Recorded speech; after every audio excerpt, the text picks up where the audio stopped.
My husband dragged me to the gala to impress the new owner. "Stay in the back, your dress is embarrassing," he hissed. When the billionaire arrived, he ignored my husband's handshake. He walked straight to me, took my hands, and whispered with tears in his eyes, "I've been looking for you for 30 years. I still love you." My husband dropped his glass. "I'm glad to have you here.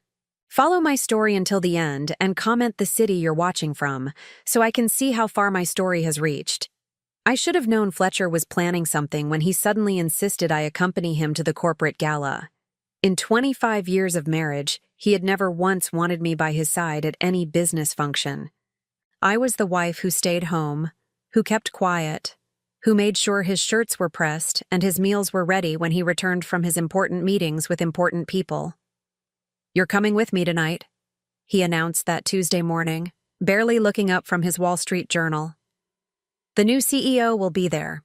Morrison Industries just got bought out, and I need to make the right impression."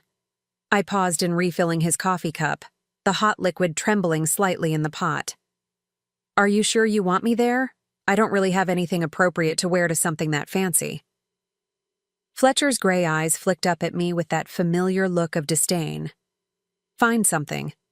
Buy something cheap if you have to. Just don't embarrass me." Don't embarrass me. Those 3 words had been the soundtrack of our marriage for over 2 decades.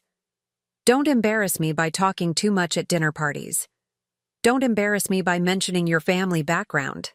Don't embarrass me by existing too loudly in spaces where I wasn't wanted.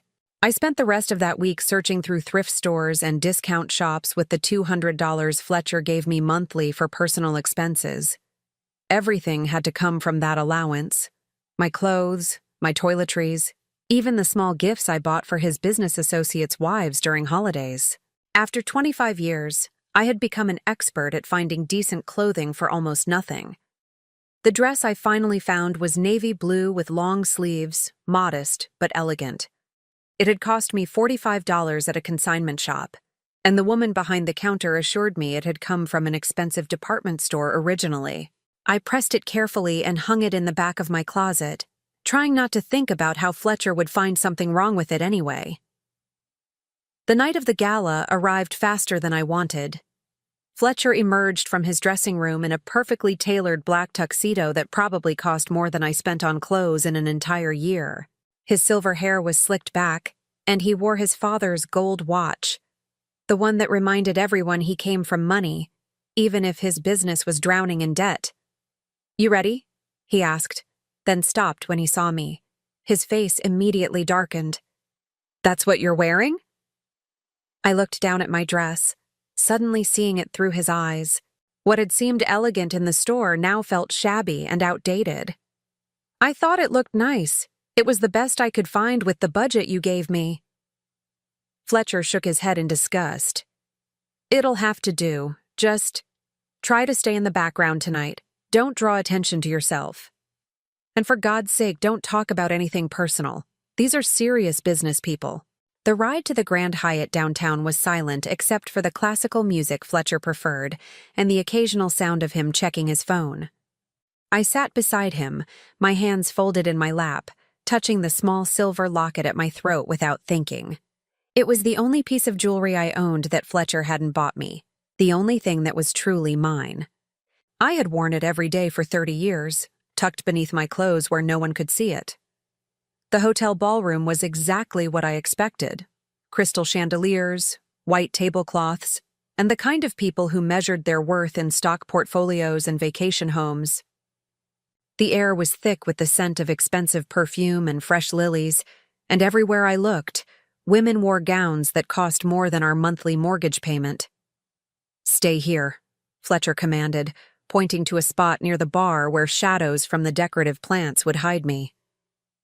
"I need to find some people. Don't wander off." I nodded and watched him stride away, his shoulders straight with false confidence. I knew his business was struggling. I heard the phone calls late at night, the worried conversations about loans and deadlines and clients jumping ship. This gala was his desperate attempt to salvage something, to make connections that might save him from bankruptcy. I stood where he left me, nursing a glass of water and watching the crowd. Business executives laughed too loudly at each other's jokes. Their wives compared jewelry and vacation plans. Everyone seemed to know exactly where they belonged, while I felt like a shadow in my $45 dress. 20 minutes passed before I saw Fletcher across the room, gesticulating wildly to a group of men in expensive suits. His face was red with exertion, and I could see the desperation in his movements even from a distance. Whatever he was trying to sell them, they weren't buying it. Then the energy in the room shifted. Conversations quieted, and heads turned toward the main entrance. I craned my neck to see what was causing the commotion, and my breath caught in my throat. A tall man in an impeccably tailored tuxedo had entered the ballroom. His dark hair was touched with silver at the temples, and he moved with the quiet confidence that only comes from real power, not the desperate imitation of it. Even from across the room, there was something familiar about the way he carried himself, something that made my heart skip in a way it hadn't in decades.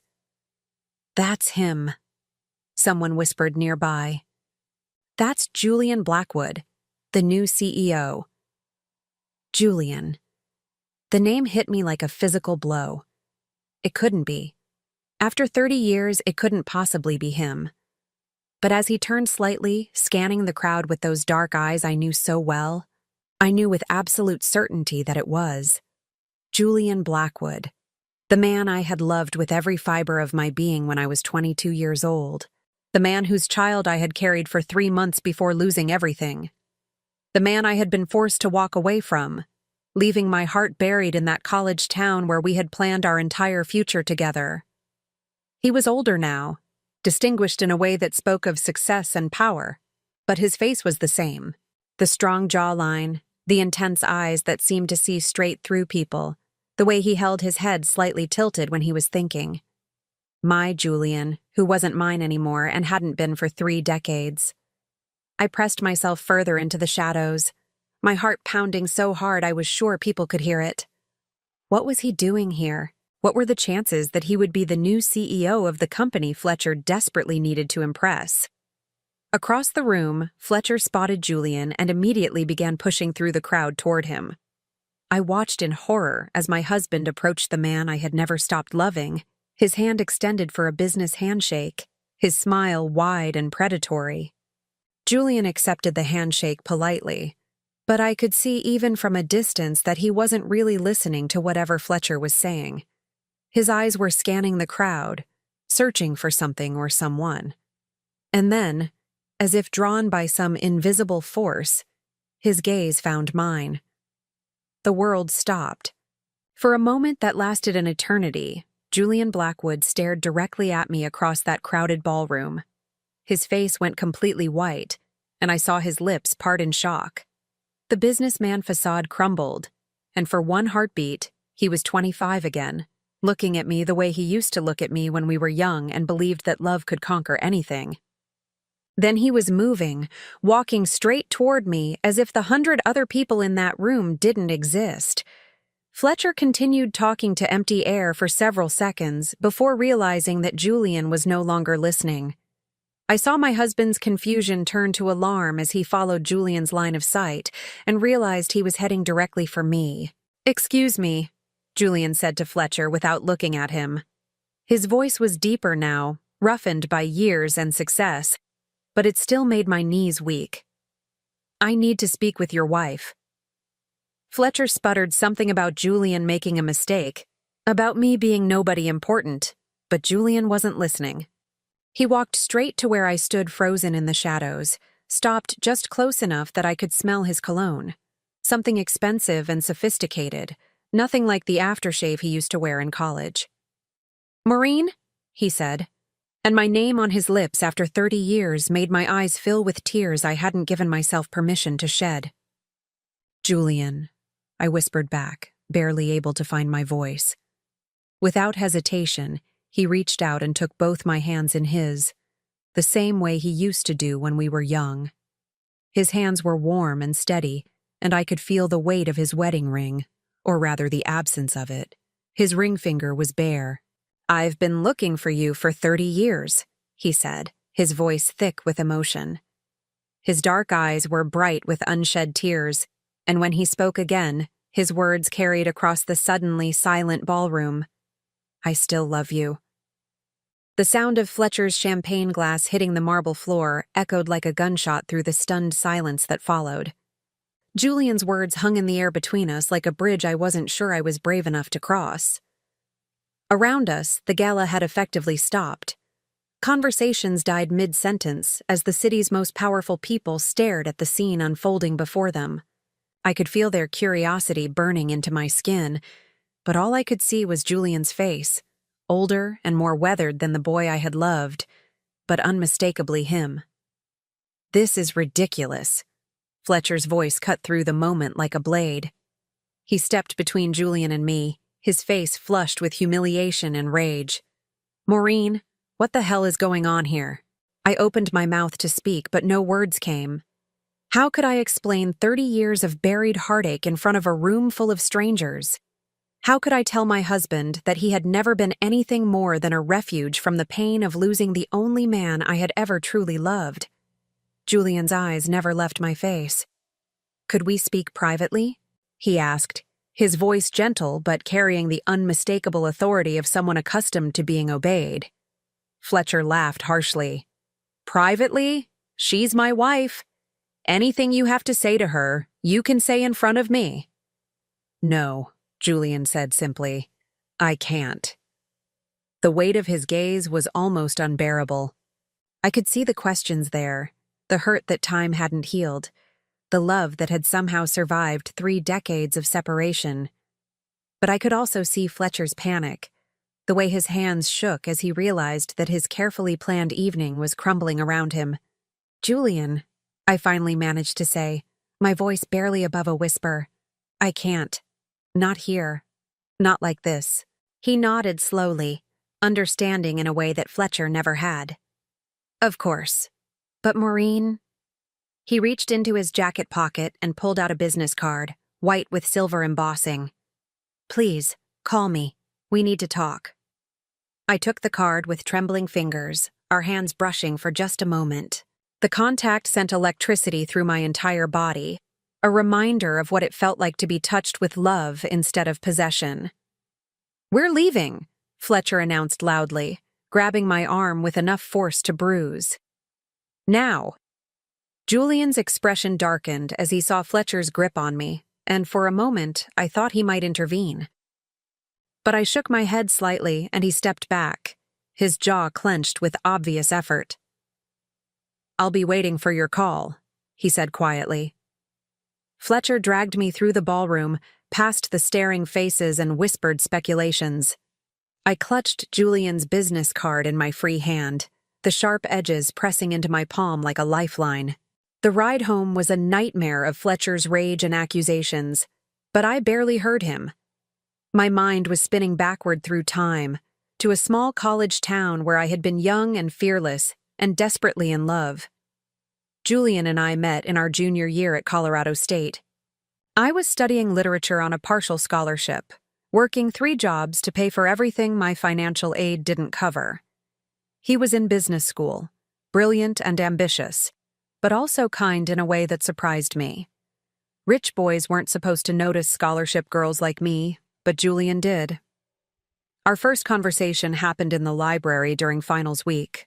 I was stretched across 3 chairs, surrounded by textbooks and empty coffee cups, when he approached with that slightly tilted head that meant he was thinking hard about something.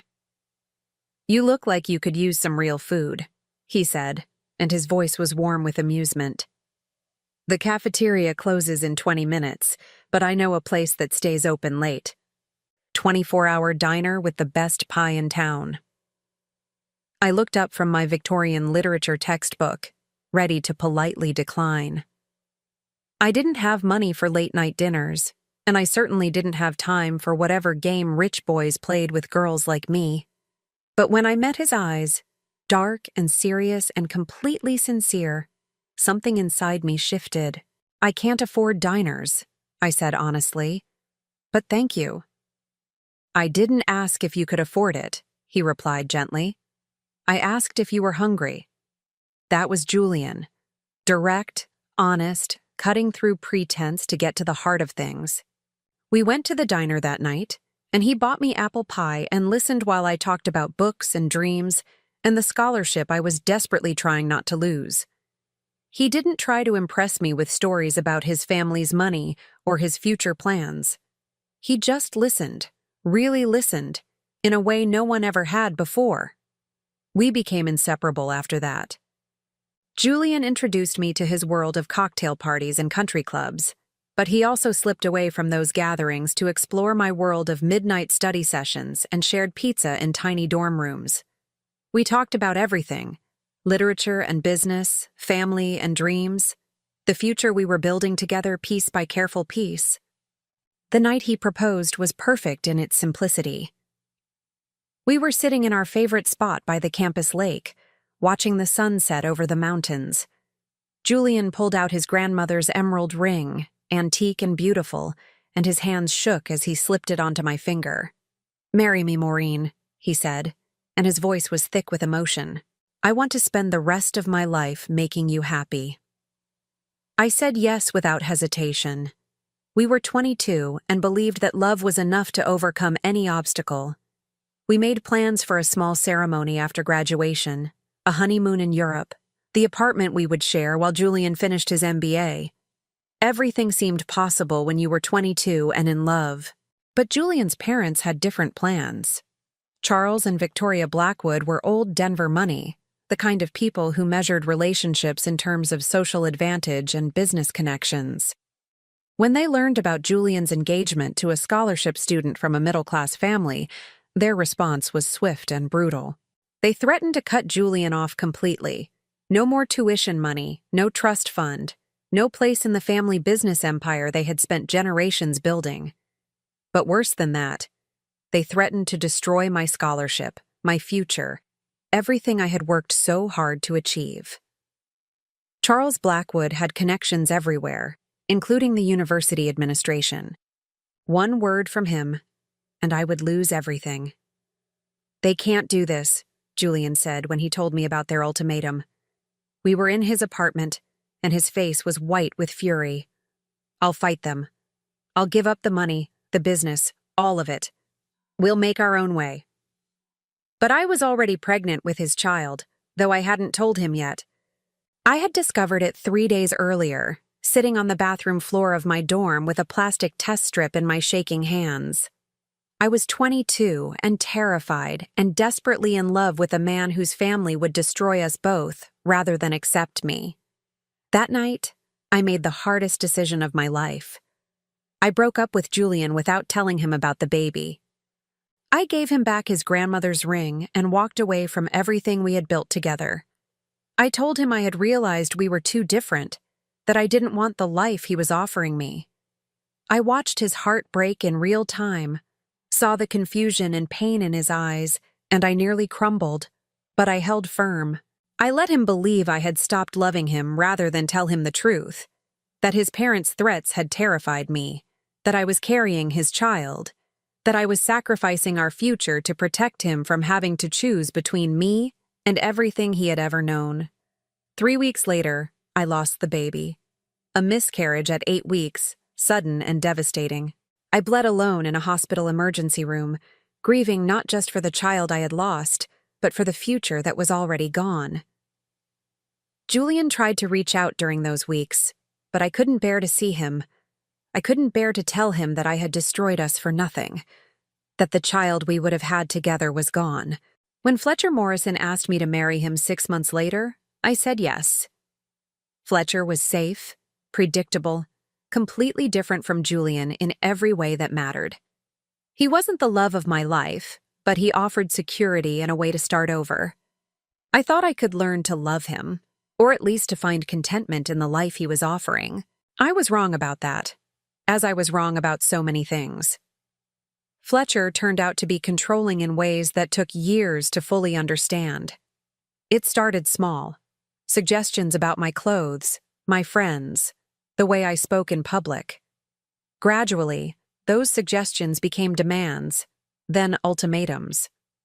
He isolated me from my college friends, convinced me that my family was beneath his social circle, made me financially dependent on his monthly allowance. What I had mistaken for protection was actually possession. For 25 years, I had lived as Fletcher's wife, playing the role he had scripted for me. I learned to be quiet at dinner parties, to dress appropriately for his business functions, to ask permission before spending money or making plans. I became the kind of woman who apologized for existing too loudly in spaces where I wasn't wanted. But I never forgot Julian. I carried our love story inside me like a secret wound that never quite healed. I kept his grandmother's emerald ring hidden in my jewelry box, though I told myself I would return it someday when the pain wasn't so sharp. I read the business news religiously, following his career from a distance as he built his own empire without his parents' help. I celebrated his successes and mourned his failures from afar, always wondering if he ever thought of me. Now, sitting in Fletcher's car as he raged about the humiliation I had caused him, I clutched Julian's business card and felt something I hadn't experienced in decades. Hope. Whatever had brought him back into my life, whatever cosmic joke or cruel twist of fate had made him the new CEO of Fletcher's most important client, it felt like a second chance I had never dared to dream of.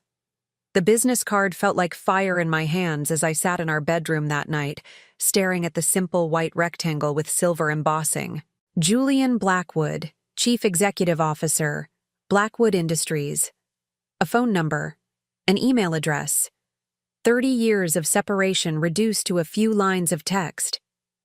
Fletcher had locked himself in his study after we returned from the gala, and I could hear him on the phone with his business partners, his voice rising and falling in desperate explanations.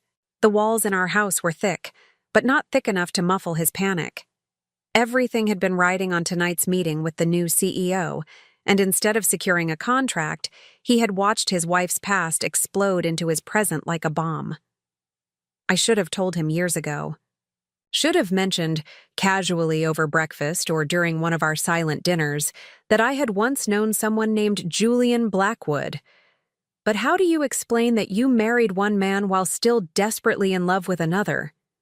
How do you admit that 25 years of marriage has been built on the foundation of a broken heart? I pulled out the small wooden jewelry box I kept hidden in the back of my closet. Beneath winter sweaters Fletcher never noticed. My fingers found the familiar weight of the emerald ring Julian had given me when we were 22 and believed in forever. I had never returned it, though I told myself for years that I would find a way to get it back to him. The truth was simpler and more painful. It was the only piece of our love story I had been allowed to keep. The ring caught the lamplight, throwing tiny green reflections across my palm. Julian's grandmother's ring, passed down through 4 generations of Blackwood women. He had been so nervous when he proposed, his hand shaking as he slipped it onto my finger beside the campus lake where we used to study together on warm afternoons. "It's been waiting for the right woman," he had said that night, his dark eyes serious and full of love. "It's been waiting for you." I had worn it for exactly 3 months before everything fell apart. The memory of that afternoon in Charles Blackwood's office was still sharp enough to make my hands tremble. Julian's father had summoned me to the downtown Denver high-rise where Blackwood Industries was headquartered, and I had gone expecting to discuss wedding plans. Instead, I found myself sitting across from a man whose cold eyes and calculating smile made my skin crawl. "Miss Campbell," he had said, leaning back in his leather chair like a predator who had cornered his prey. "I understand my son has made you certain promises." I had lifted my chin, trying to project a confidence I didn't feel. At 22, I thought courage was enough to overcome anything. "Julian and I are engaged. We're planning to marry after graduation." Charles Blackwood laughed, a sound devoid of any warmth. "Are you? How interesting. Tell me, what do you imagine married life will be like? The country club memberships, the charity galas, the summers in the Hamptons? Do you think you'll fit into our world, Miss Campbell?" "I think love is more important than social status," I replied, though my voice had begun to waver. "Love." He repeated the word like it tasted bitter. Let me tell you about love, Miss Campbell. Love is a luxury that people in my family can't afford. Julian has responsibilities. To this company, to our family name, to the legacy that spans 4 generations. He will marry someone who can support those responsibilities, not someone who will drag them down. I started to argue, but he held up a hand for silence. You're on a partial academic scholarship, aren't you? Majoring in literature with a minor in education. Your father works in construction. Your mother is a secretary at an insurance company. Middle-class people, I'm sure they're very nice, but hardly the background we expect for a Blackwood daughter-in-law. Each word was precisely chosen to cut, and they found their mark. I felt my face burn with shame and anger, but Charles Blackwood wasn't finished.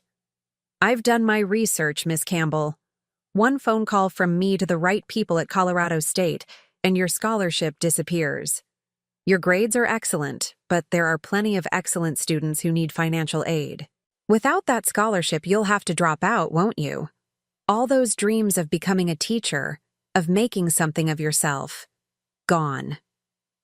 My mouth had gone dry. The scholarship was everything to me. Without it, I would have to leave school, probably forever. My parents couldn't afford to pay for my education, and I was already working 3 jobs just to cover living expenses.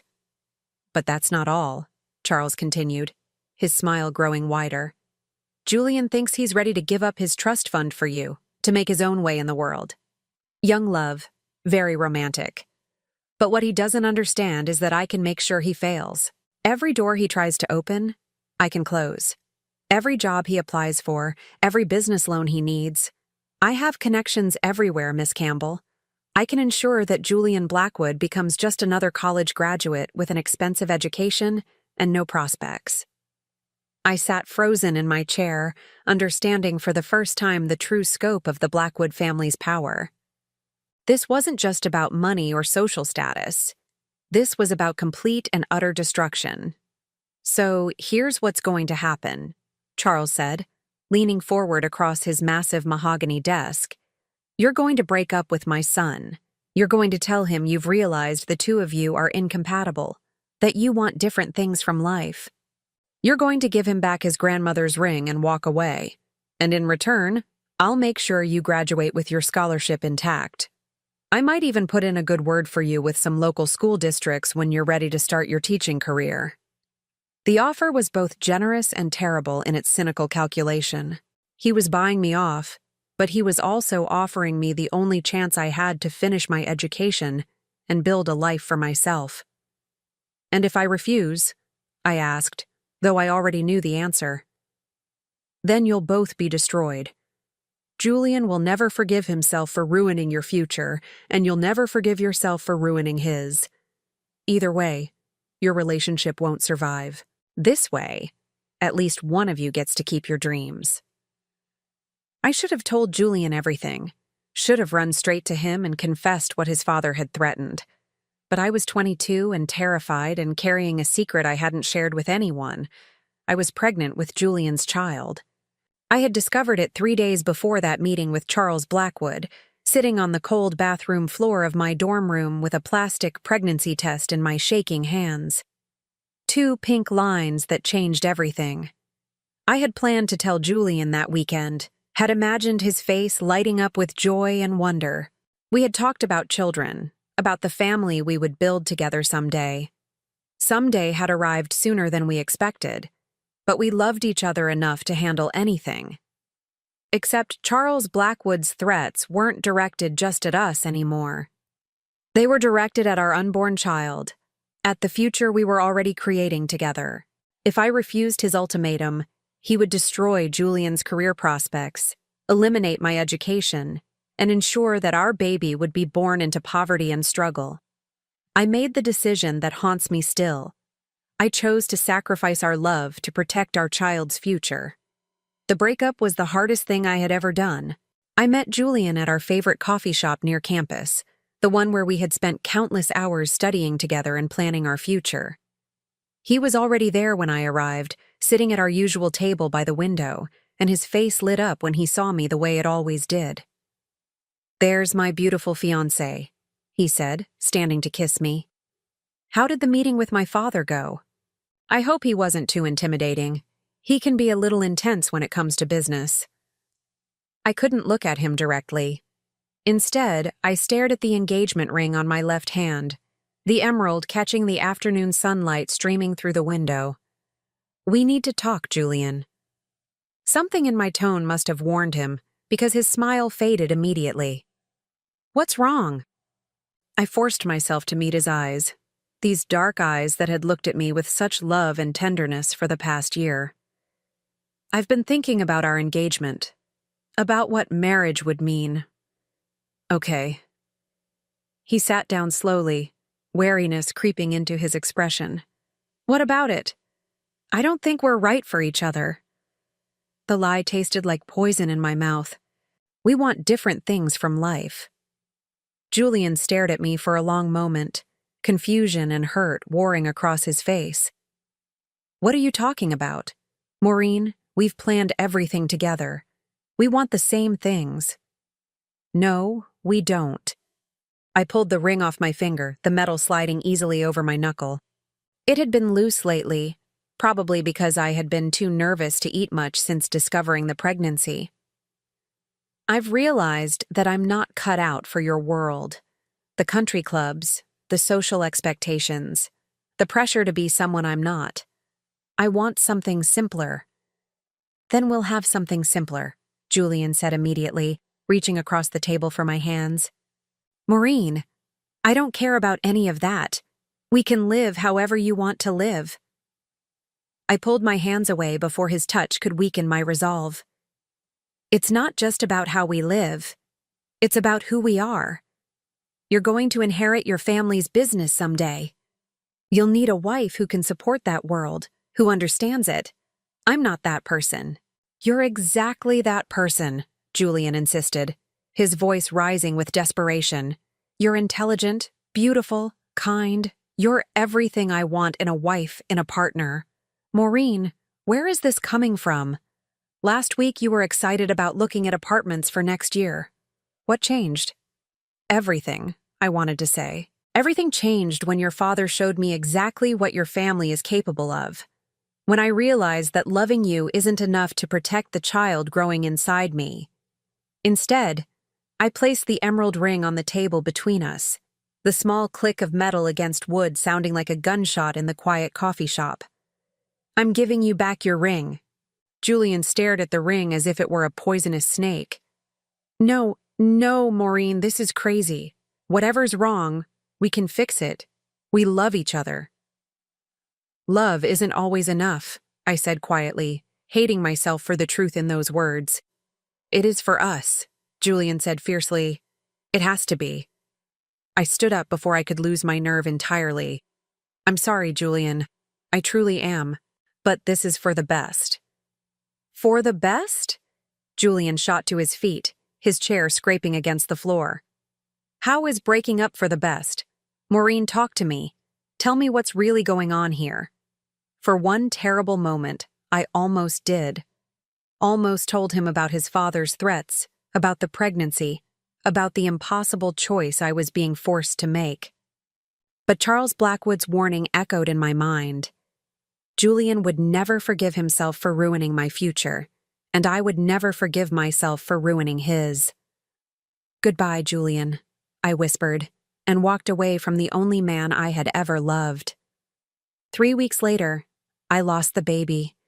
I was alone when it happened, cramping and bleeding in my small dorm room on a rainy Thursday morning. By the time I made it to the campus health center, it was already over. 8 weeks of pregnancy ended as quickly and quietly as it had begun. These things happen sometimes, the doctor told me gently, often in the first trimester. It doesn't mean anything was wrong with you, or that you can't have healthy pregnancies in the future. But I knew the truth. I had sacrificed my relationship with Julian to protect a child who was already gone. I had destroyed our love for nothing. Julian tried to contact me during those weeks, leaving messages I didn't return, showing up at places he knew I would be. I avoided him with the skill of someone whose heart was too shattered to risk further breaking. Eventually, he stopped trying. Eventually, he graduated and moved away, and I never saw him again. Until tonight. 6 months after our breakup, Fletcher Morrison asked me to marry him. Fletcher was a business acquaintance of my father's, 12 years older than me, and nothing like Julian in any way. He was stable, predictable, completely safe. When I said yes, it wasn't because I loved him. It was because I was tired of being alone with my grief, tired of turning down Julian's grandmother's ring every night before bed. I thought I could learn to love Fletcher. I thought that safety and security might be enough to build a life on. I was wrong about that, as I had been wrong about so many things.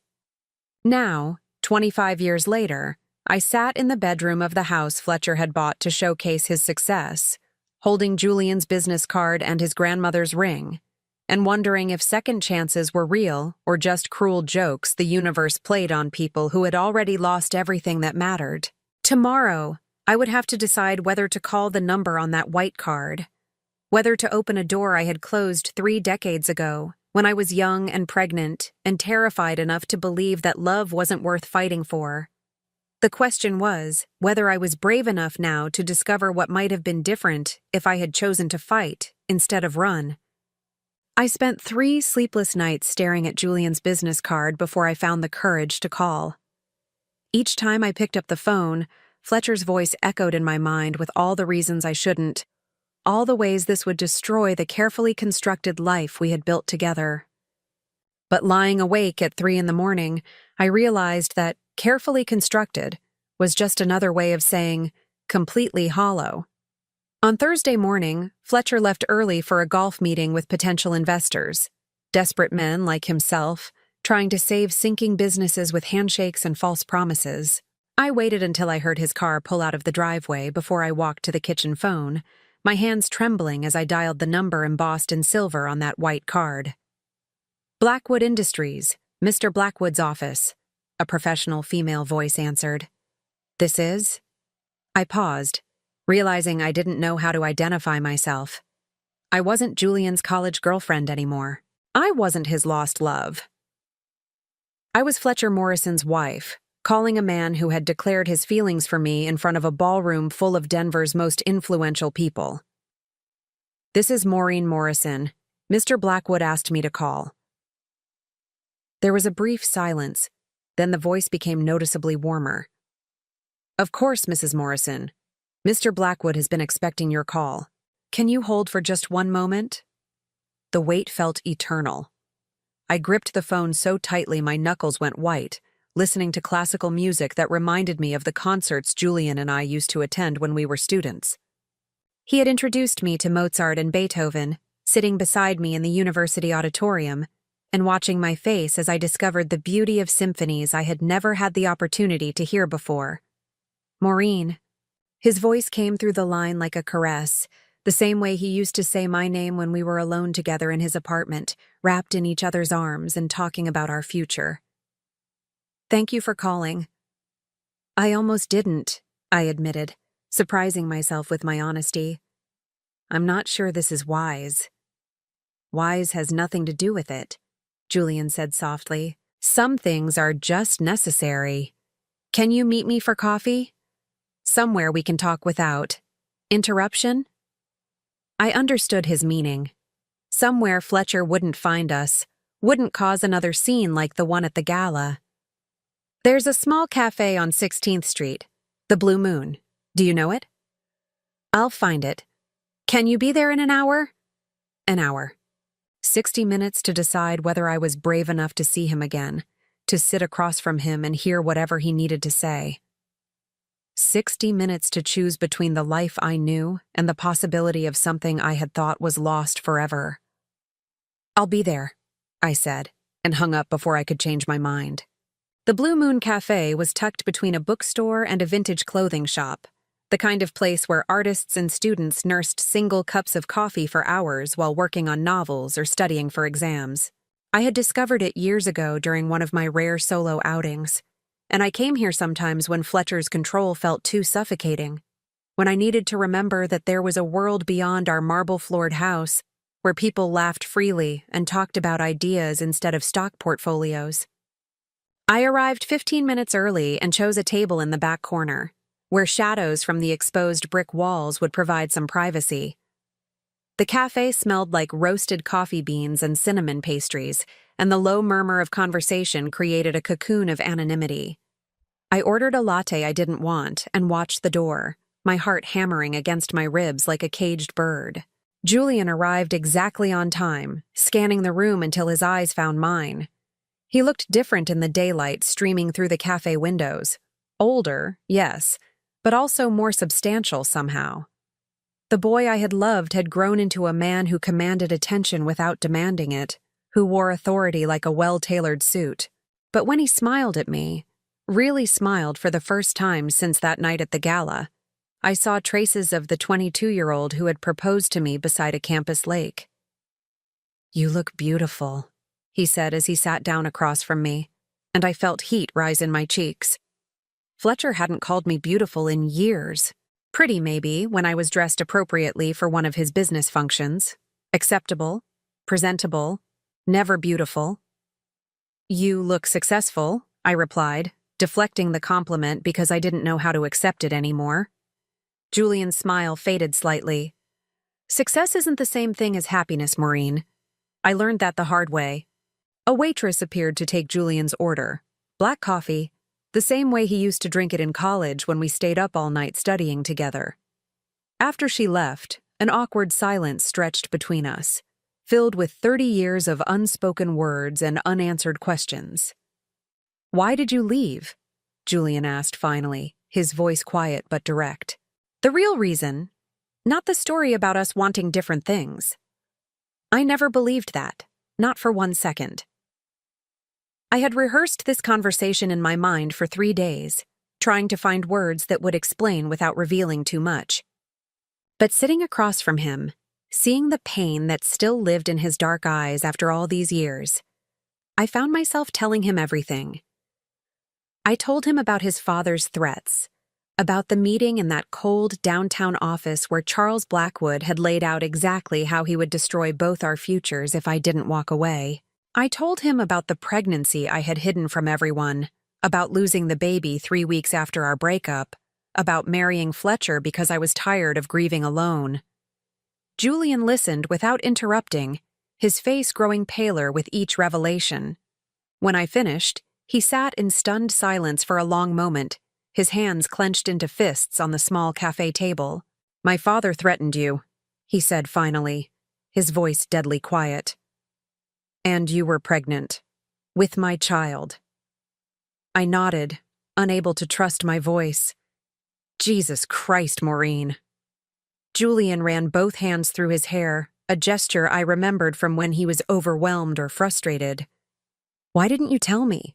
Why didn't you come to me with this?" "Because I was 22 and terrified," I said, my voice barely above a whisper.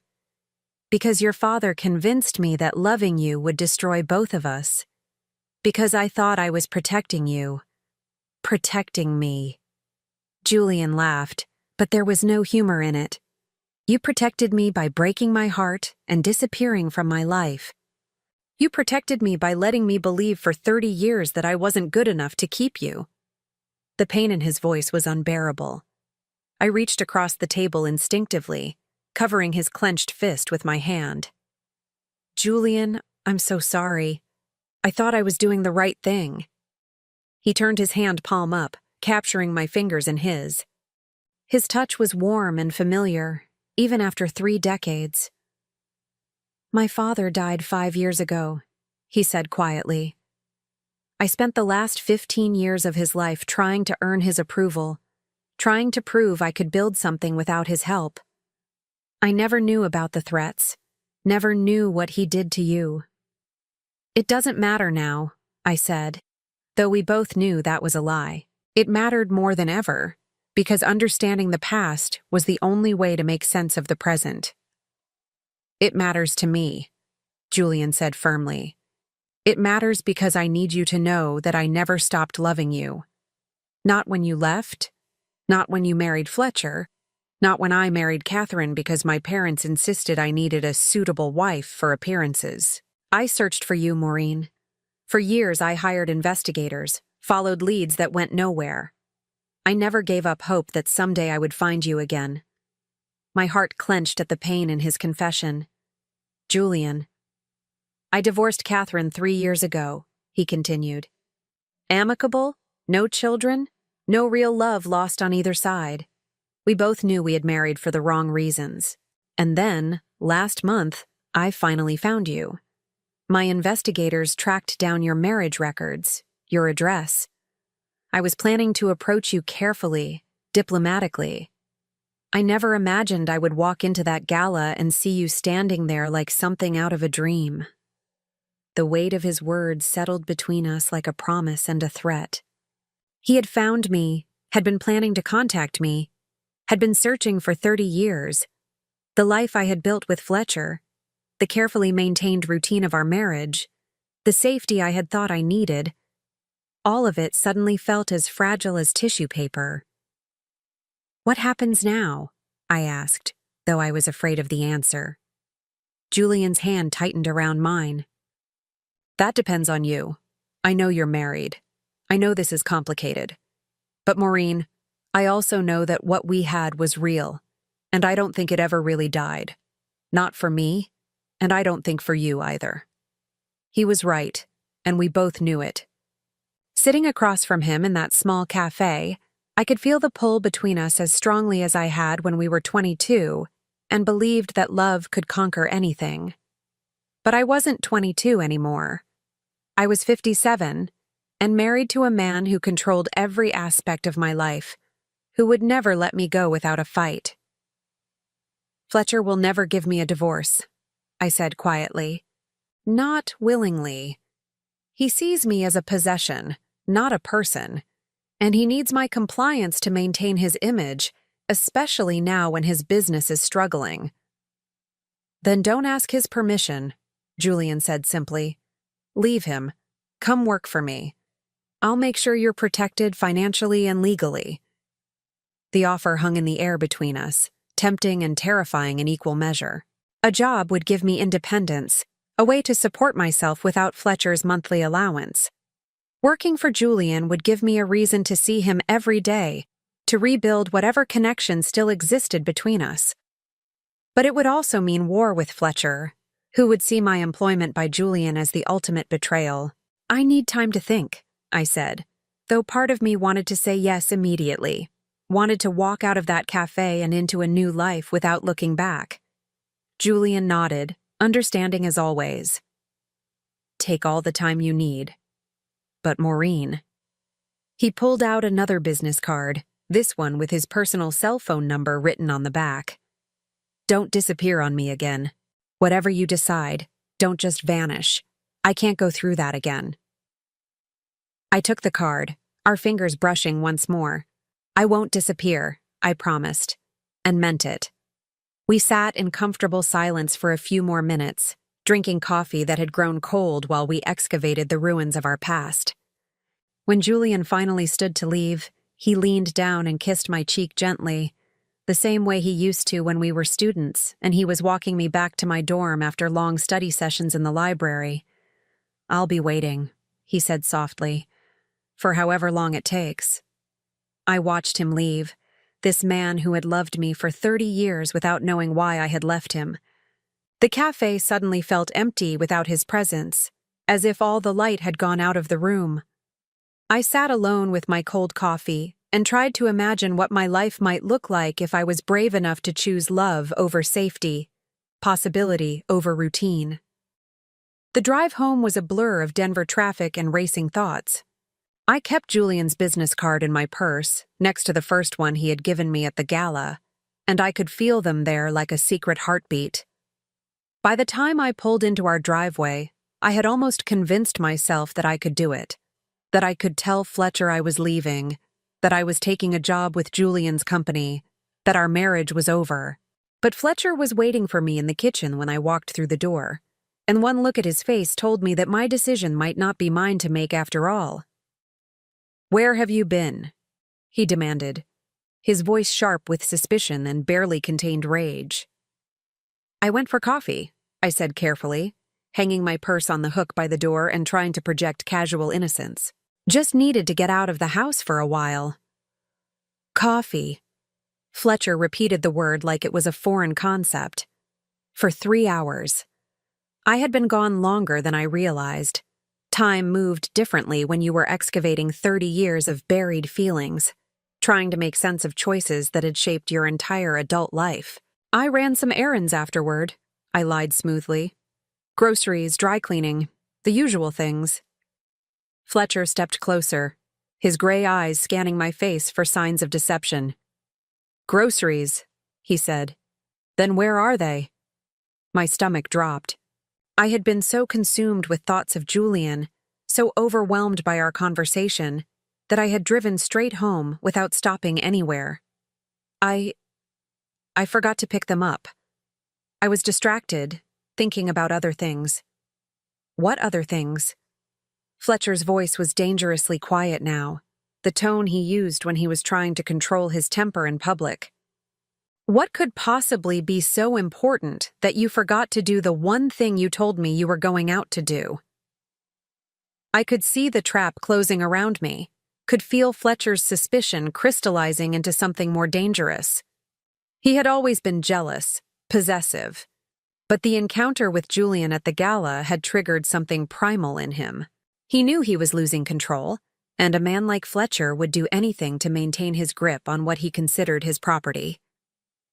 Nothing important, I said quietly, hating myself for the familiar capitulation. I'm sorry. I'll go back out and get the groceries now.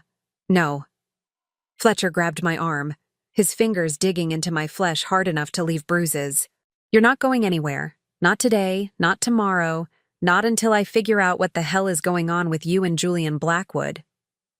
For a moment, we stared at each other in the marble-floored kitchen of the house Fletcher had bought to showcase his success. I could see my reflection in his eyes, and what I saw there wasn't a wife or a partner or even a person. What I saw was a possession that had dared to develop a will of its own, and Fletcher Morrison had never been the kind of man who tolerated disobedience. That's when I knew, with crystal clarity, that choosing Julian wasn't just about love or second chances or healing old wounds. It was about survival. Because staying with Fletcher would slowly kill every part of me that was still alive, and I had already given him 25 years of my life. Fletcher's grip on my arm tightened until I winced, and I saw something flicker across his face. Satisfaction at my pain. It was a look I had seen before, though I had always told myself I was imagining it.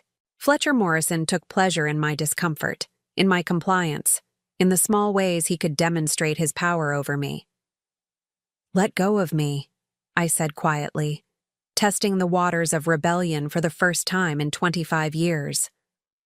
Or what? Fletcher's smile was cold, predatory. You'll call your boyfriend? You'll run to Julian Blackwood and tell him how mean your husband is being? The mockery in his voice was designed to make me feel foolish, childish, as if my feelings were nothing more than a ridiculous fantasy. It was a technique he had perfected over the years: dismiss, diminish, and control. But something had shifted in me since sitting across from Julian in that cafe, since learning the truth about why our love had been destroyed. Let go of me, I repeated, my voice stronger this time. Fletcher studied my face for a long moment, then released my arm with enough force to make me stumble backward. You think you're in love, he said, his voice dripping with disdain. 57 years old and acting like a teenager with her first crush. It's pathetic, Maureen. Truly pathetic. I rubbed the red marks his fingers had left on my arm, marks that would be purple bruises by tomorrow. What's pathetic is a man who has to hurt his wife to feel powerful. The words came out before I could stop them, and I saw Fletcher's face go white with rage. In 25 years of marriage, I had never spoken to him like that, had never challenged his authority so directly. We both knew something fundamental had changed between us, and there would be no going back to the careful dance of dominance and submission that had defined our relationship. You want to know about pathetic? Fletcher said, his voice low and dangerous. Let me tell you about pathetic. Julian Blackwood spent 30 years looking for you. 30 years of private investigators and false leads and desperate searches. And do you know what's really pathetic? I've known where you were the entire time. The words hit me like a physical blow. What? Fletcher laughed, a sound devoid of any warmth or humor. You heard me. I knew Julian was looking for you. I knew about the investigators, the inquiries, the background checks. I made sure every trail went cold, every lead went nowhere. I protected you from him, Maureen. I kept him away from our marriage, from our life. I stared at my husband, this man I had lived with for a quarter of a century, and realized I didn't know him at all. You? You knew he was searching for me? Of course I knew. Julian Blackwood isn't exactly subtle about anything he does. Money talks, sweetheart, and his investigators weren't particularly discreet about their inquiries. Fletcher straightened his tie, a gesture that usually signaled his return to civilized behavior, but his eyes remained cold and calculating. The first inquiry came about 6 months after we were married. Some private detective calling around, asking questions about you. It didn't take much to figure out who was behind it. My legs felt weak, and I gripped the edge of the kitchen counter for support. You never told me. Why would I tell you? So you could go running back to your college boyfriend? So you could destroy our marriage for some romantic fantasy? Fletcher shook his head dismissively. I protected our relationship, Maureen. I protected you from making a terrible mistake.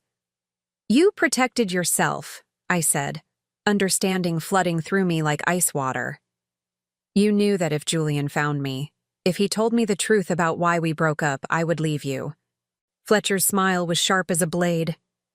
And would you have? If Julian had shown up at our door 10 years ago, 20 years ago, would you have left me for him? The honest answer was yes, and we both knew it. Even in the depths of my unhappiness with Fletcher, even during the years when our marriage felt like a prison sentence I was serving for crimes I didn't remember committing, I would have left him for Julian without hesitation. Fletcher had known that, had counted on my ignorance to keep me trapped. How? I asked, my voice barely above a whisper. How did you stop the investigators? Money, mostly. Bribes, false information, dead ends. It's amazing what people will do for the right price. Fletcher poured himself a glass of scotch from the bottle he kept on the kitchen counter, his movements casual and unconcerned, as if we were discussing the weather instead of 30 years of systematic manipulation. I had connections too, Maureen. Business associates who owed me favors, who could make problems disappear for the right consideration. I thought about Julian sitting across from me in that cafe, telling me how he had searched for years, how he had never given up hope of finding me. All those years of investigation, of following leads that went nowhere, of hiring detective after detective who fed him false information because my husband was paying them to lie. You destroyed his life too, I realized with growing horror. You didn't just keep him away from me. You tortured him for 30 years, making him believe I didn't want to be found. I saved his life, Fletcher corrected coldly.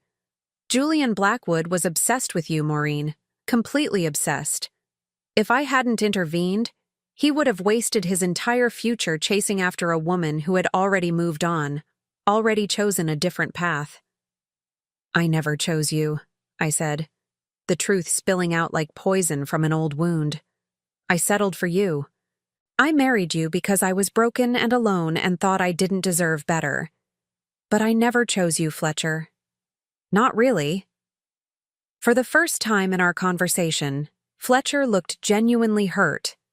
Not angry or calculating or controlling, but actually wounded by my words. 25 years of marriage, he said quietly. 25 years of providing for you, protecting you, giving you everything you could possibly need. And this is what I get in return? Contempt? You call it providing, I said, my voice growing stronger with each word. I call it buying compliance. You gave me a house and an allowance and a role to play, but you never gave me choice. You never gave me freedom. You never even gave me the basic respect of honesty. Honesty? Fletcher laughed bitterly. You want honesty? Here's some honesty for you. Julian Blackwood doesn't love you, Maureen. He loves the memory of you, the fantasy of who you were when you were 22. He's been chasing a ghost for 30 years, and when he realizes that the woman standing in front of him now isn't the girl he remembers, he'll disappear just as quickly as he appeared. The words were designed to hurt, to make me doubt myself and Julian and the possibility of a different life. But instead of weakening my resolve, Fletcher's cruelty only strengthened it, because I knew, deep in my bones, that he was wrong. Julian hadn't fallen in love with my 22-year-old self again at that gala. He had looked at me as I was now, 57 and tired and marked by years of emotional abuse, and he had still said he loved me. You're wrong, I said simply. Am I? Let me ask you something, Maureen. When Julian realizes that you're not the sweet college girl he remembered, when he sees how you've let yourself go, how you've become exactly the kind of middle-aged housewife he would never have chosen for himself, do you really think he'll still want you? I looked at my husband, this man who had spent 25 years systematically destroying my self-confidence, and I felt something snap inside me like a taut wire finally breaking under too much pressure. You know what, Fletcher? I don't care if Julian wants me or not. I don't care if he changes his mind tomorrow and decides you're right about everything, because at least he gave me a choice. At least he offered me the chance to decide for myself what I wanted, instead of manipulating and controlling me into compliance. I pulled Julian's business cards out of my purse, both of them, and set them on the kitchen counter between us like a declaration of war. Julian offered me a job, financial independence, the chance to build a life that belongs to me, not to some man who thinks he owns me. Fletcher's face went very still. You're not taking that job. Yes, I am. No, Maureen, you're not. Fletcher's voice dropped to the dangerous quiet tone he used when he was about to make threats. Because if you try to leave me, if you try to go work for Julian Blackwood or anyone else, I will destroy you financially. I will make sure you get nothing in any divorce settlement. I will tie you up in court for years until you're too old and too poor to start over. There it was. The truth about our marriage laid bare. Not love, not partnership, not even affection. Just ownership and control, backed by the threat of economic destruction. Fletcher had never loved me. He had collected me, the same way he collected expensive art and vintage wines, as a symbol of his success and good taste. You can try, I said, surprised by how calm my voice sounded. But Julian has more money and better lawyers than you'll ever have. And unlike you, he doesn't need to destroy people to feel powerful. The mention of Julian's superior resources hit Fletcher like a physical blow. His face flushed red, and I could see the vein in his temple throbbing with suppressed rage. Fletcher Morrison hated being reminded that he was nouveau riche, that his money and status were recent acquisitions built on leveraged debt and desperate schemes. Julian represented everything Fletcher aspired to be but never could. Old money, real power, success that didn't depend on crushing other people. Get out of my house, he said finally, his voice shaking with barely controlled fury. Gladly, I replied, and headed for the stairs to pack my things. You'll be back, Fletcher called after me, loud enough that his voice echoed off the marble floors and cold walls of the house that had never felt like home. When you realize that Julian doesn't want a 57-year-old housewife, when you figure out that you can't survive in the real world without someone taking care of you, you'll come crawling back. And maybe, if you ask nicely enough, I'll consider taking you back.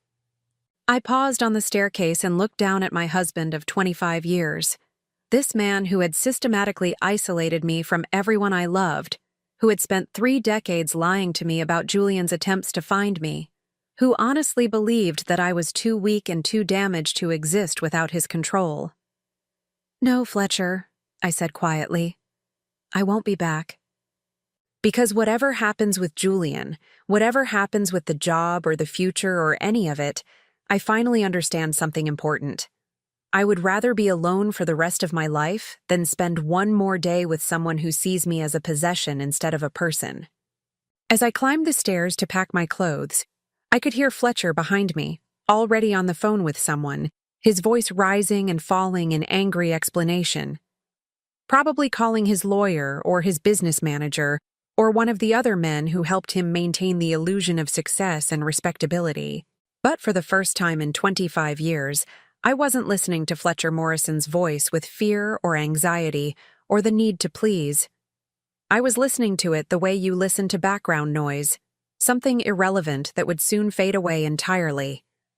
I had a phone call to make, a job to accept, and a life to reclaim. And it was starting right now. I called Julian from my car in the parking lot of a hotel downtown, my hands still shaking from the confrontation with Fletcher. The sun was setting over the Denver skyline, painting the mountains in shades of gold and purple that reminded me of the evenings Julian and I used to spend studying together on the university campus, when the future seemed limitless and love felt strong enough to overcome any obstacle. "Maureen?" Julian answered on the first ring, as if he had been waiting by the phone. "Are you all right? You sound upset." "I'm leaving him," I said without preamble, my voice steadier than I felt. "Fletcher, I'm leaving him tonight, and I want to accept your job offer."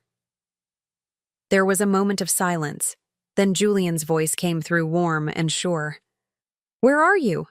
"The Marriott downtown. I couldn't think of anywhere else to go." "Stay there. I'll be right over." 20 minutes later, I watched through the hotel lobby windows as Julian's black BMW pulled up to the valet stand. He emerged wearing jeans and a simple gray sweater, looking more like the college boy I had fallen in love with than the powerful CEO who commanded boardrooms and million-dollar deals. When he spotted me sitting in one of the lobby's leather chairs, his face lit up with a mixture of relief and something deeper: hope. "Are you hurt?" he asked, sitting down beside me and immediately noticing the bruises on my arm where Fletcher had grabbed me. His jaw tightened with controlled anger. "Did he put his hands on you?" "Nothing I can't handle," I said, though we both knew that wasn't really true. Fletcher's abuse had been psychological for so long that the physical component felt like a natural escalation, not a shocking departure from his usual behavior. Julian reached out carefully, gently touching the purple marks on my forearm. "No one should ever put their hands on you in anger, Maureen. No one." The tenderness in his voice, the careful way he examined the bruises as if they were wounds he could heal through sheer force of will, made tears spring to my eyes. I had forgotten what it felt like to be treated with genuine concern, to have someone care about my pain instead of dismissing it as weakness or melodrama. "Tell me what happened," Julian said quietly. So I did. I told him about Fletcher's revelation that he had known about Julian's search for 30 years, about the systematic sabotage of every investigation, about the threats and manipulation that had kept us apart. Julian listened with growing incredulity and rage, his hands clenched into fists as the full scope of Fletcher's deception became clear. 30 years, he said finally, his voice rough with emotion. 30 years of wondering if you ever thought about me, if you ever regretted leaving. 30 years of believing that maybe I hadn't fought hard enough for you, that maybe you really had stopped loving me. "I never stopped loving you," I said, the words tumbling out before I could stop them. "Not for one day in 30 years. I married Fletcher because I was broken and alone, but I never stopped carrying you in my heart." Julian turned to face me fully, his dark eyes searching my face. "And now, after everything that's happened, after all the time that's passed, what do you want now, Maureen?" It was the question I had been afraid to answer, even to myself. What did I want from this impossible situation? This second chance that felt like a gift and a test rolled into one. "I want to find out who I am when I'm not afraid," I said honestly. "I want to discover what my life could look like if I'm making the choices instead of having them made for me. And I want to find out if what we had was real enough to survive everything that's happened to us." Julian smiled, the first genuine smile I had seen from him since that moment of recognition at the gala. "Then let's find out together." The next morning, I walked into the offices of Blackwood Industries as Julian's new director of community relations, a position he had created specifically for me that would utilize my background in literature and education to develop partnerships with local schools and literacy programs. It was meaningful work, the kind of job I had always dreamed of having, and the salary Julian offered was more than Fletcher's monthly allowance multiplied by 12. $2,500 a week, he had said when we discussed the position over dinner the night before. Plus benefits, vacation time, and complete autonomy over your department. I want you to have financial independence, Maureen. I want you to never again be dependent on someone else's generosity for your basic needs. The money was more than I had ever imagined earning, enough to rent my own apartment, buy my own car, make my own choices about how to spend my time and resources. But more than the financial freedom, the job represented something I had thought was lost forever. The chance to be valued for my mind instead of my compliance, my ideas instead of my silence. Julian's assistant, Rebecca, welcomed me warmly and gave me a tour of the offices, introducing me to department heads and explaining the company's various community outreach initiatives. Everyone was professional and friendly, treating me like a valued colleague rather than the boss's personal project. By the end of my first day, I felt more energized and purposeful than I had in decades. But Fletcher wasn't finished with his attempts to control the narrative. 3 days into my new job, Julian called me into his office with a grim expression. "We need to talk," he said, closing the door behind me. "Fletcher's been busy." He handed me a legal document, thick with official seals and threatening language. Fletcher was suing me for alienation of affection, claiming that Julian had deliberately interfered with our marriage and seeking financial damages for the destruction of our relationship. It was an archaic legal concept, rarely used in modern divorce proceedings, but Fletcher had found lawyers willing to pursue it. He's also filed for an injunction to freeze any joint assets until the divorce is finalized, Julian continued. Bank accounts, credit cards, even the car you've been driving. He's trying to cut off your access to everything. I sank into the chair across from Julian's desk, feeling the familiar weight of Fletcher's manipulation settling over me like a suffocating blanket. Even when I tried to escape his control, he found new ways to trap me, new methods to remind me of my dependence on his generosity. "He wants me to come crawling back," I said quietly. "He thinks if he can make me desperate enough, scared enough, I'll give up and return to him." Julian sat on the edge of his desk, close enough that I could see the determination burning in his dark eyes. "Then he doesn't know you very well. But Maureen, there's something else. Something that might change the entire situation." He pulled out another set of documents, these ones bearing the letterhead of a prestigious downtown law firm. I had my lawyers do some investigating into Fletcher's business practices, particularly his real estate investments over the past decade. "It turns out your husband has been playing some very dangerous games with other people's money." I looked at the papers, trying to make sense of the legal language and financial terminology. "What kind of games?" "The kind that could land him in federal prison," Julian said grimly. "Fletcher's been using his development company as a shell for money laundering operations. Dirty money from various sources gets invested in his real estate projects, comes out clean on the other side. The FBI has been building a case against him for months." The words hit me like a physical blow. Fletcher, for all his faults, had always seemed like a legitimate businessman, if not a particularly successful one. The idea that he was involved in criminal activity felt surreal, like discovering that the man I had lived with for 25 years was actually a stranger. "How long have you known about this?" I asked. I suspected something was wrong with his finances when I started researching his company for potential contracts, Julian admitted. The numbers didn't add up. The funding sources were questionable. But I didn't have proof until my lawyer started digging deeper. I stared at the documents, understanding the implications of what Julian was telling me. If Fletcher was arrested for money laundering, His assets would be frozen, his business would be shut down, and any claims he had against me in the divorce would become irrelevant. But it also meant that the man I had married, however unhappily, was a criminal who had been using our home and our marriage as cover for illegal activities.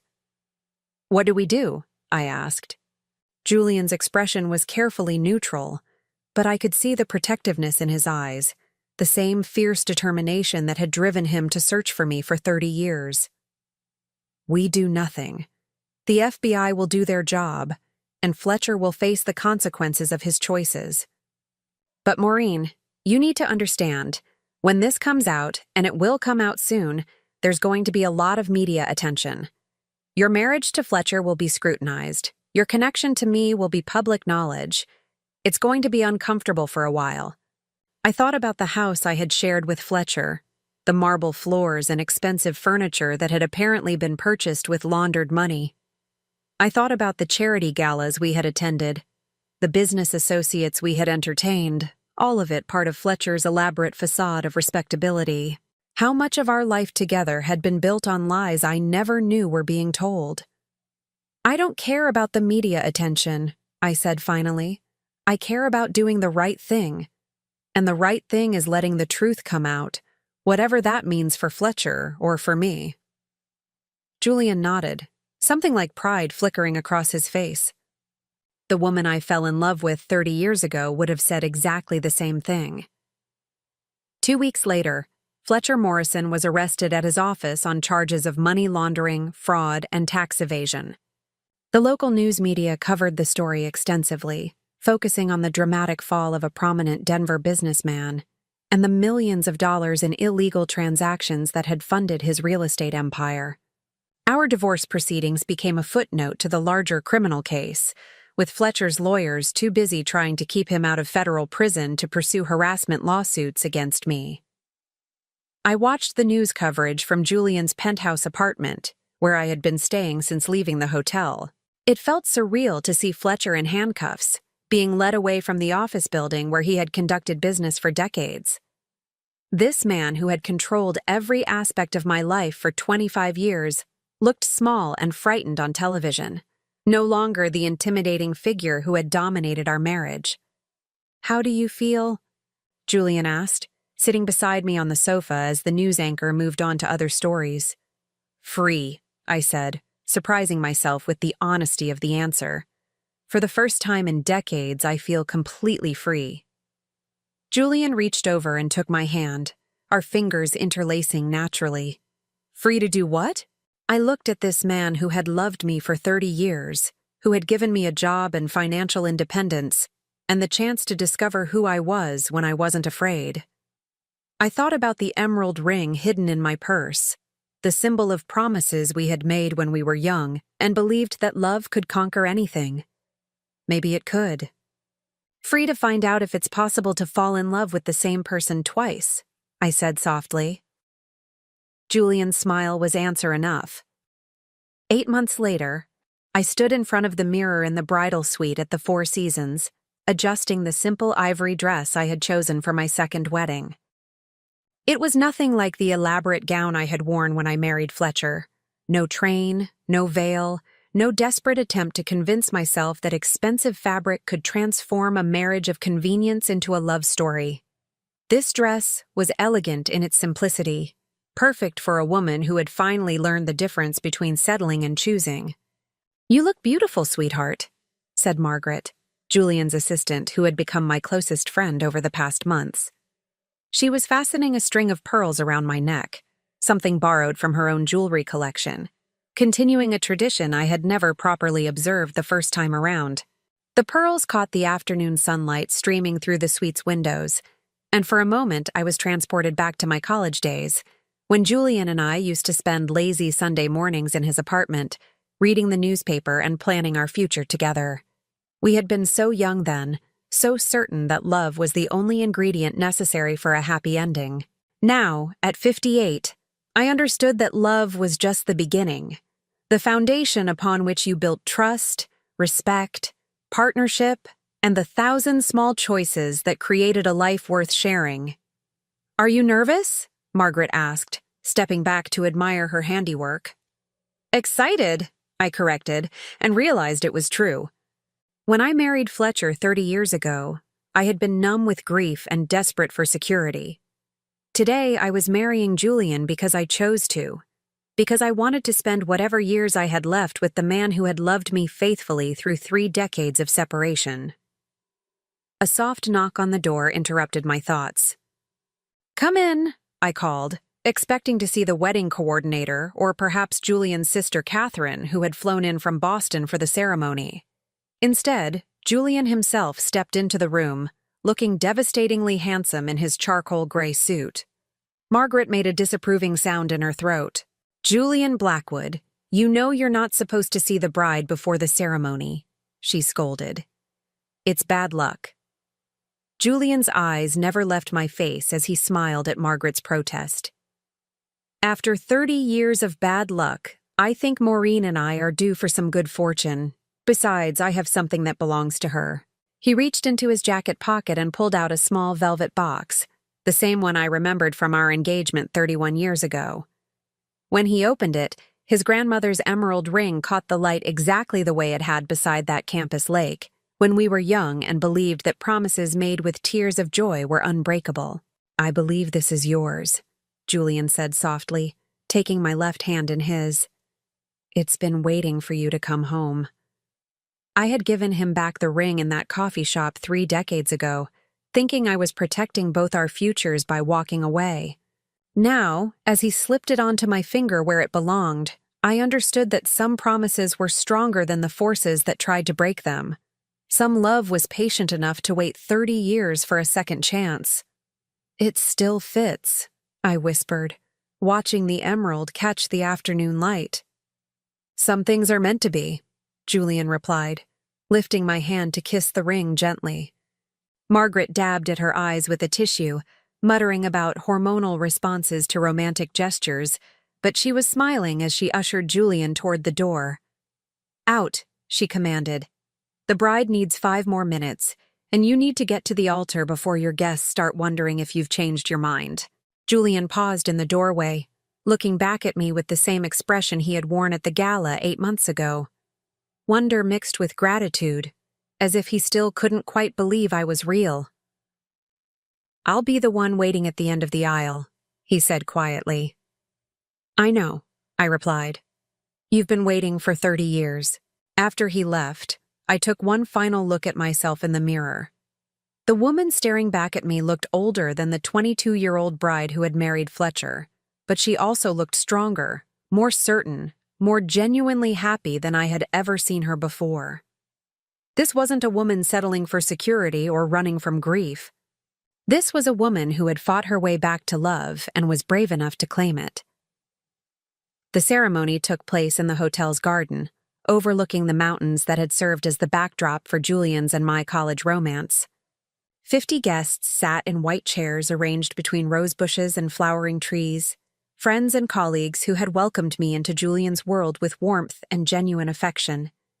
It was everything Fletcher's and my wedding hadn't been. Intimate, joyful, focused on celebration rather than status. As I walked down the petal-strewn path, I saw Julian waiting for me at the altar, his face radiant with happiness. Beside him stood his best man David, his college roommate who had helped him search for me during those early years after our breakup. I had met David the previous month and learned that Julian had talked about me constantly during their university days, that even after our separation, Julian had kept hoping I would change my mind and come back to him. "He never stopped believing that you were meant for each other," David had told me over dinner. "Even when he married Catherine, even during the divorce, he always said that if he could find you again, he would spend the rest of his life making up for lost time." Now, as I reached the altar and Julian took my hands in his, I could see that promise reflected in his eyes. We had lost 30 years to other people's manipulations and our own youthful fears, but we had the rest of our lives to create new memories, to build the partnership we had dreamed of when we were students with more hope than money. The ceremony was brief and deeply personal. Instead of generic vows, Julian and I had written our own words, promises that acknowledged the pain of our separation and the miracle of our reunion. When Julian spoke about loving me through 30 years of absence, about never giving up hope that we would find our way back to each other, there wasn't a dry eye among our guests.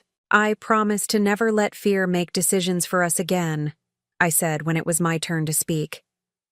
"I promise to trust that love is worth fighting for, worth choosing every day, worth believing in even when it seems impossible." When the minister pronounced us husband and wife, Julian kissed me with 30 years of pent-up longing and gratitude.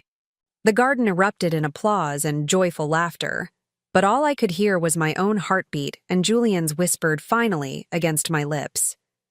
The reception was held in the hotel's ballroom, the same space where Fletcher and I had attended countless business functions over the years, pretending to be a happy couple while maintaining the careful emotional distance that had defined our marriage.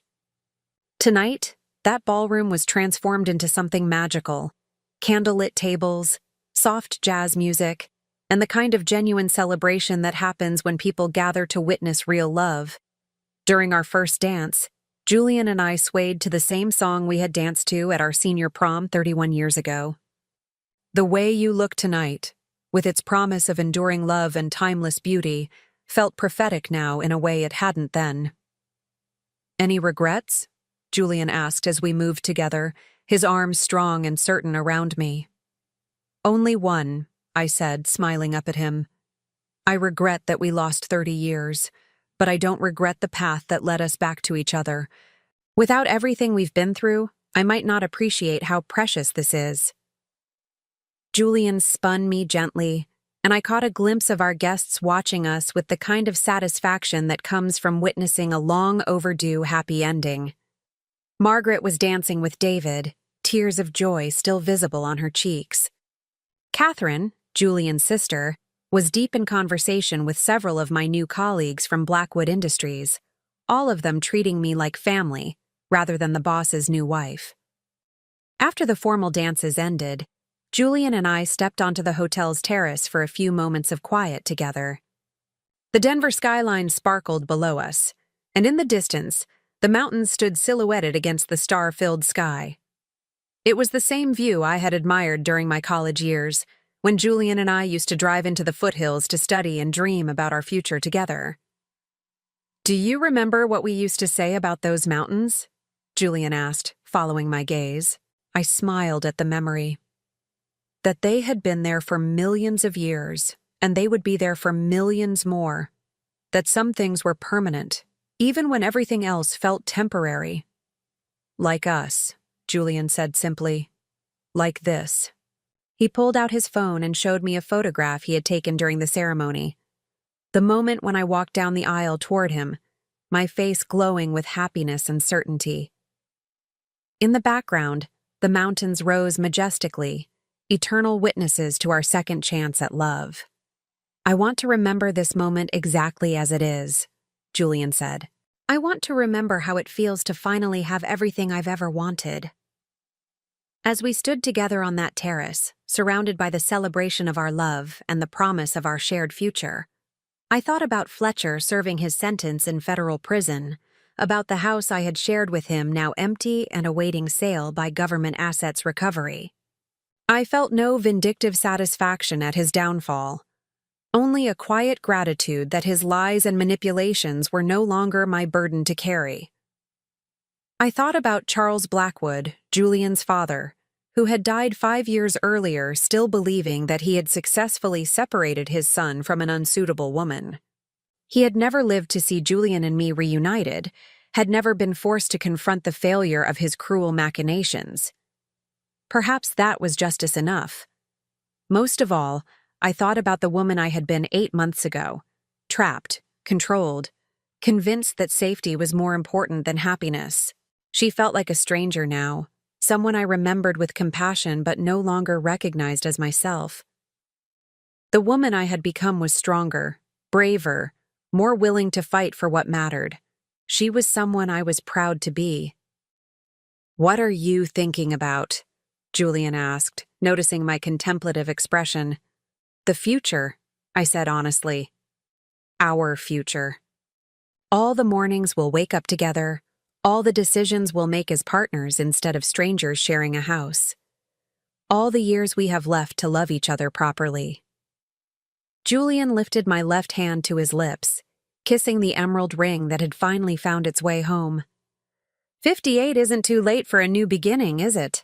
I looked at my husband, my true husband, the man I had chosen with my whole heart instead of accepting out of necessity, and felt the last vestiges of fear and doubt fall away like autumn leaves. 58 is exactly the right time, I said. We're finally old enough to know what love actually means, and young enough to enjoy it for a very long time. As we rejoined our reception, dancing and laughing with the people who had become our chosen family, I realized that some stories don't end with the first, I do. Sometimes they begin there, with second chances and hard-won wisdom, and the understanding that real love is worth waiting for, worth fighting for, worth choosing again and again until you get it right. Julian and I had gotten it right at last, and we had the rest of our lives to celebrate that miracle. Now I'm curious about you who listened to my story. What would you do if you were in my place? Have you ever been through something similar? Comment below, and meanwhile, I'm leaving on the final screen 2 other stories that are channel favorites, and they will definitely surprise you. Thank you for watching until here.